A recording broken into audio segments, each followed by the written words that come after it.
Hello everyone.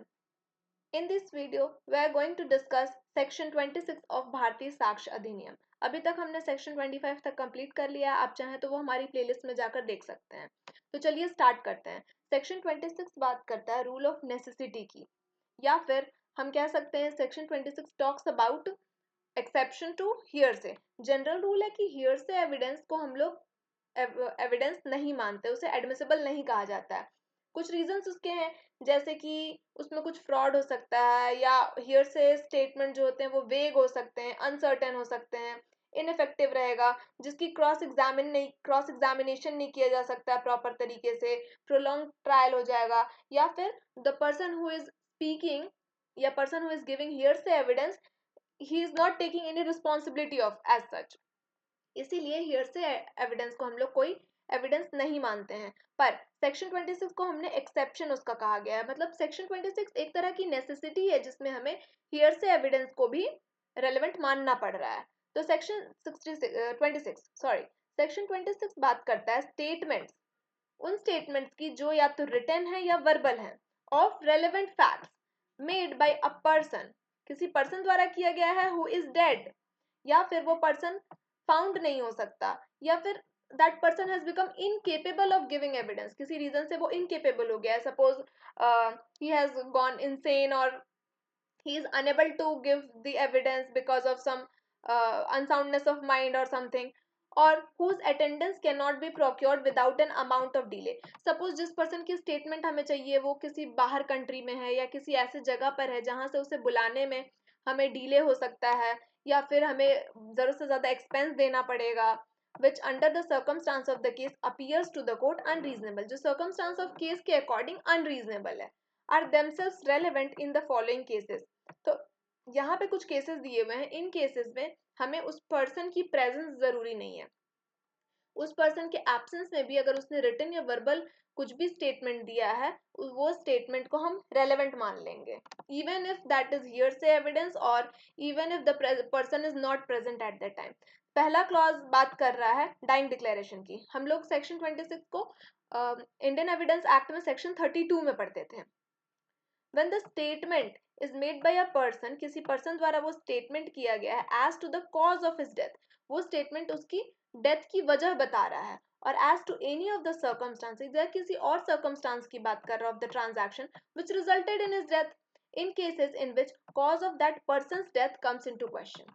कोई भी ऐसा केस जिसमें उस पर्सन की कॉज ऑफ डेथ बताई जा रही है, या फिर उस पर्सन की डेथ इन क्वेश्चन में है, तो उस पर्सन द्वारा किया हुआ कोई भी स्टेटमेंट रेलेवेंट हो जाएगा, whether the person who made them was or was not at the time when they were made under expectation of death। उस पर्सन की एक्सपेक्टेशन ऑफ डेथ होनी जरूरी नहीं है, मतलब उसे पता नहीं था कि वो मर जाएगा या मरने वाला है, एक्सपेक्टेशन होनी जरूरी नहीं है। अगर कोई एक्सपेक्टेशन नहीं है कि हाँ पहले उसने स्टेटमेंट दे दी, उसके बाद अचानक से किसी वजह से उसकी डेथ हो जाती है, तो still that person statements will be relevant, and whatever may be the nature of the proceeding in which the cause of his death comes into question। see, whatever may be the nature का मतलब है कि civil cases हो या criminal cases हो, दोनों ही circumstance में उसकी स्टेटमेंट रेलेवेंट हो जाएगी। अब नेक्स्ट क्लॉज बात करता है कोर्स ऑफ बिजनेस की। अगर हम किसी ऑर्डिनरी कोर्स ऑफ बिजनेस में कोई स्टेटमेंट दिए हैं या फिर लिखे हैं, तो वो स्टेटमेंट रेलेवेंट हो जाती है। सी, when the statement was made by such person in ordinary course of his business, ordinary course मतलब रेगुलरली वो अपने बिजनेस में वो क्या करता था, या तो वो डायरी मेंटेन करता था, या किसी पर्टिकुलर ट्रांजैक्शन के बारे में वो कहीं लिखा करता था, and in particular when it consist of any entry, C entry की बात हो रही है, मेमोरेंडम की बात हो रही है, made by him in books kept in ordinary course of business. Ordinary course of business का जो भी खाता वगैरह जहां लिखाता था, वो सारी चीज में जो एंट्री हुई है या मेमोरेंडम है, और in the discharge of professional duty, या प्रोफेशनल ड्यूटी डिस्चार्ज करते वक्त उसने कोई एंट्री करी हो, या बुक्स रख रहा है उस चीज से रिलेटेड, जो रिसीट की जो डायरीज होती है, वो सारी चीज रेलेवेंट हो जाएगी। और ऑफ एन एक्नॉलेजमेंट, या किसी तरह की एक्नॉलेजमेंट अगर उसने करी हो रिटर्न में, या साइन किया गया उसके द्वारा, of the receipt of money. C, receipt की हमने बात की, गुड्स, सिक्योरिटीज और property of any kind, of a document used in commerce, written or signed by him, or of the date of the letter or other document usually dated, written or signed by him। तो clause A में हमने बात कर ली dying declaration की, clause B में हमने बात कर ली कोर्स ऑफ बिजनेस की। अब क्लॉज सी बात करता है when the statement is against the pecuniary या proprietary interest of the person making it। मतलब क्लॉज सी बात कर रहा है against the interest of the maker। मेरे अगेंस्ट अगर मैंने कोई भी स्टेटमेंट दिया तो that statement will be relevant as per section 26, क्योंकि हम अपने अगेंस्ट कुछ कह रहे हैं तो कुछ सोच ही समझ के या सच ही कह रहे होंगे, हम झूठ में तो अपने खिलाफ कुछ नहीं कहने वाले हैं। कोई ऐसी स्टेटमेंट हम दे दिए हैं जिससे मैं एक्सपोज हो सकती हूँ और would have exposed him to a criminal prosecution और to a suit for damages. किसी क्रिमिनल प्रोसिक्यूशन में मुझे एक्सपोज कर दिया जाएगा या किसी डैमेजेस को क्लेम करने के लिए अदर पार्टी इस्तेमाल कर सकता है उस स्टेटमेंट का, तो ये सारी चीजें रेलेवेंट हो जाएगी। Clause D when the statement gives the opinion of any such person, किसी ओपिनियन की बात कर रहा है। Clause D as to the existence of any public right या custom या matter of public और general interest। public right या custom के existence के बारे में बात कर रहा है, of the existence of which if existed he would have been likely to be aware and when such statement was made before any controversy as to such right or custom or made had arisen। किसी person ने अगर कोई statement कभी दे दिया है किसी public right या custom से रिलेटेड, अगर वो पर्सन उस समय एग्जिस्ट कर रहा होता तो उसकी क्या स्टेटमेंट रहती, या उसने जो स्टेटमेंट दिया है उसे हम रीट्रेट करेंगे and that will be relevant as per clause D. अब clause E when the statement relates to existence of any relationship, यहाँ एग्जिस्टेंस की बात कर रहा है किसी रिलेशनशिप की। रिलेशनशिप तीन तरह से हो सकते हैं, एक ब्लड हो गया, दूसरा मैरिज हो गया, तीसरा एडॉप्शन, मतलब MBA, marriage, adoption and blood, between person as to whose relationship by blood, marriage or adoption the person making the statement had special means of knowledge। किसी पर्सन के पास स्पेशल मीन्स थी, knowledge थी उस relationship के बारे में, तो उसका दिया हुआ वो स्टेटमेंट रेलेवेंट हो जाएगा जब कभी भी अगर कोई डिस्प्यूट रेज होती है as per the existence of such relationship can be by blood, marriage या adoption.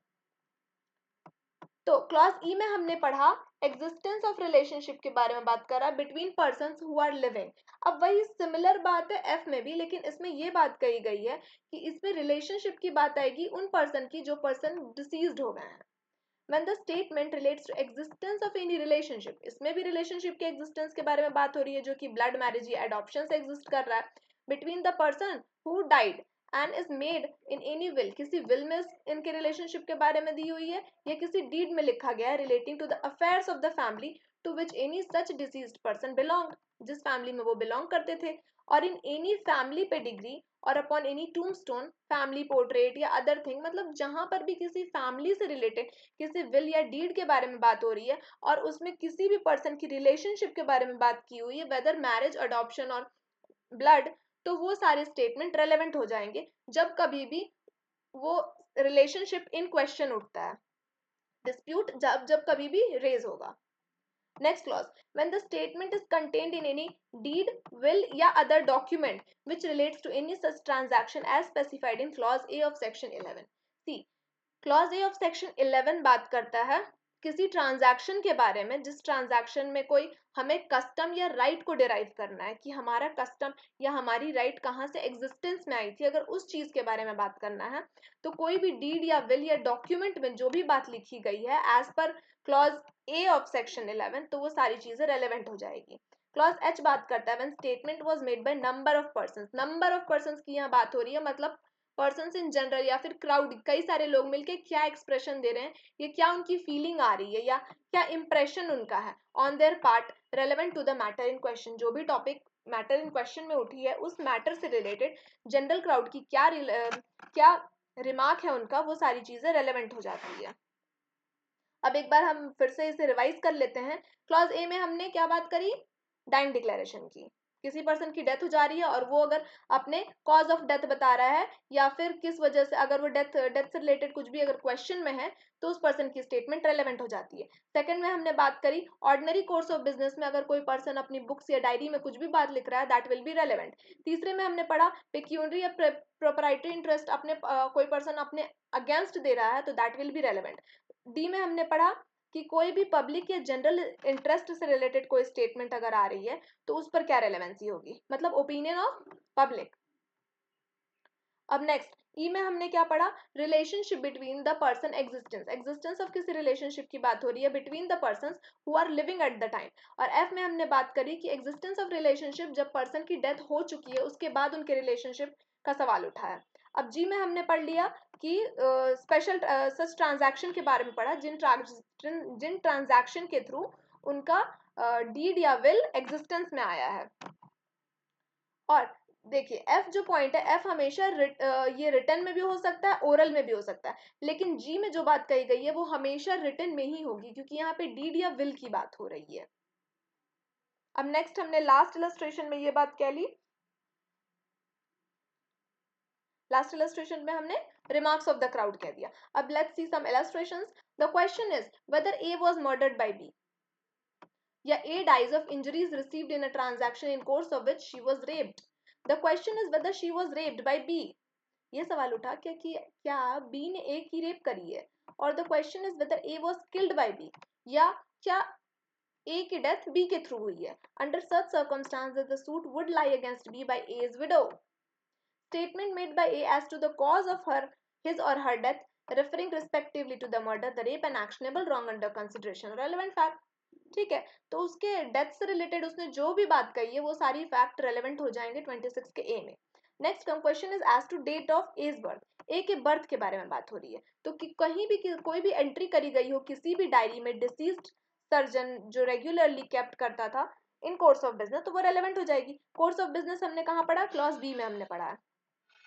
Question is whether A was in Nagpur on a given day, क्या किसी पर्टिकुलर डे को ए नागपुर में था, तो स्टेटमेंट जो उसने डायरी में लिखी है, डिसीज्ड सॉलिसिटर ने अपनी डायरी में ये बात लिख के रखी है जो कि वो रेगुलर कोर्स ऑफ बिजनेस में डायरी लिखा करता था, और उसने ये बात कही कि हाँ ए वाज इन नागपुर, तो वो सारे फैक्ट रेलेवेंट हो जाएंगे। Question is whether a ship sailed from Mumbai harbour on a given day, क्या जो शिप है वो मुंबई हार्बर से सेल हुई है, तो a letter written by deceased member.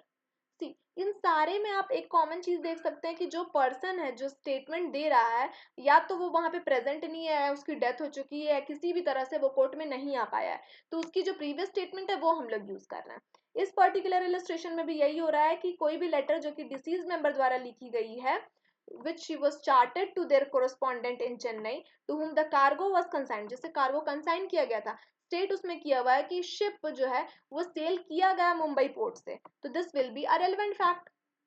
Next illustration, question is whether rent was paid to A for certain land, क्या A को रेंट दिया गया है, a letter from as deceased agent to A, अब उसके डिसीज्ड एजेंट ने letter लिखा saying that he had received the rent, उसने ये कहा कि हाँ मैंने रेंट रिसीव कर लिया है on as account and held it as a order as a relevant fact, तो ये रेलेवेंट फैक्ट हो जाएगी। क्वेश्चन ये है कि whether A and B were legally married, legal marriage की यहाँ पे बात हो रही है, मतलब रिलेशनशिप की बात हो रही है, तो statement of the deceased clergyman that he married them, अब एक पर्सन ने ये कहा कि हाँ उसने उन लोग की शादी करवाई थी ऐसे सर्कमस्टांस में कि celebration would be a crime, तो वो स्टेटमेंट रेलेवेंट फैक्ट बन जाएगा as to the relationship of A and B whether they are legally married और not. Question is whether A, a person who can not be found, जो person found नहीं किया जा सकता, wrote a letter on certain day, the fact that letter written by him is dated on that day is a relevant fact, तो कोई person अगर found नहीं हो पा रहा है, उसने जो भी लेटर लिखा है किसी दिन को और उसमें पर्टिकुलर डेट लिखी हुई है, तो वो लेटर रेलेवेंट हो जाएगा। Question is what was the cause of the wreck of the ship, ship कैसे डूबी आखिर, ये क्वेश्चन था, तो a protest made by the captain whose attendance cannot be procured is a relevant fact, तो अब कैप्टन जो था उसने प्रोटेस्ट करा था जिसकी अटेंडेंस नहीं मिल पा रही है, तो ये रेलेवेंट फैक्ट हो जाएगा। Question is whether a given road is a public way, अब यहाँ रोड की बात हो रही है कि वो पब्लिक वे है या नहीं, तो कोई भी statement given by A a deceased headman of the village, see headman of the village मतलब ये जो हेडमैन है ये इसके पास इतनी अथॉरिटी है कि वो बता सकता है कि वो पब्लिक वे वहां पे था या नहीं था, because that headman was a, वो विलेज का हेडमैन है तो he must know all the rights and customs of that village. Question is what was the price of grain on a certain day, किसी दिन ग्रेन की क्या price रही थी किसी मार्केट में, ये क्वेश्चन उठा, तो a statement of the price made by deceased business person, ordinary course of business में उस पर्सन ने अपने स्टेटमेंट में क्या बात कही है क्या लिखा है उसने, वो सारी चीजें रेलेवेंट हो जाएगी। इतने सारे इलस्ट्रेशन दिए हुए हैं कि आपका कंसेप्ट बिल्कुल ही क्लियर हो जाने वाला है for section 26.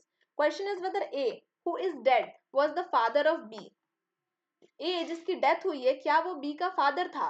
A statement by A that B was his son is a relevant fact. तो वो पर्सन डेथ, उसकी डेथ हो चुकी है, फिर भी उसके द्वारा दिया गया स्टेटमेंट रेलेवेंट हो जाएगा. Question is what was the date of birth of A. अब ए के बर्थ डेट को लेके हम लोग सवाल उठा रहे हैं. तो ए डिसीज्ड फादर ने, ए के मरे हुए पिता ने अपने फ्रेंड को ये लेटर लिखा था कि उसके बेटे की बर्थ हुई है ऑन अ सर्टन डे. वो रेलेवेंट फैक्ट हो जाएगा. Question is whether and when A and B were married. कब ए और बी की शादी हुई थी, ये सवाल उठ रहा है. An entry in a memorandum book by C. अब सी ने किसी बुक में ये बात लिख के रखी है. The deceased father of B, जो सी है वो डिसीज्ड फादर है बी का, of his daughter's marriage with A. अपनी बेटी की शादी उसने ए से कराई, उसके बारे में लिख रखा है उसने किसी मेमोरेंडम में, और उसमें डेट भी उसने लिख रखी है, तो ये एक रेलेवेंट फैक्ट बन जाएगा. ए सूज बी फॉर लिबल. ए ने बी को सू किया लिबल के लिए. Expressed in a painted caricature. Painted caricature के थ्रू. लिबल क्या होता है, रिटन फॉर्म में किसी की डिफेमेशन होती है, तो यहाँ पे उसने पेंटिंग के फॉर्म में कर दी defamation. Expose in a shop window, और उसने शॉप विंडो में भी लटका दिया है वो painting. Question is as to the similarity of the caricature and its libellous character. अब क्वेश्चन ये उठा कि हाँ, जो सिमिलैरिटी देखी जाएगी कि लिबलस कैरेक्टर है कि क्या ये जो पेंटिंग है वो लिबरस कैरेक्टर की है या नहीं. तो remarks of the crowd of the spectator C. तो यहाँ क्राउड की क्या फीलिंग रही है, क्राउड ने क्या रिमार्क दिया है, या क्राउड की क्या फीलिंग रही है उस पेंटिंग को देख के, वो सारी चीजें रेलेवेंट हो जाती है. ये क्राउड वाला हमने कहाँ पढ़ा था, ये हमारा लास्ट इलस्ट्रेशन, लास्ट क्लॉज में दिया हुआ था. I hope you remember, clause H है वो.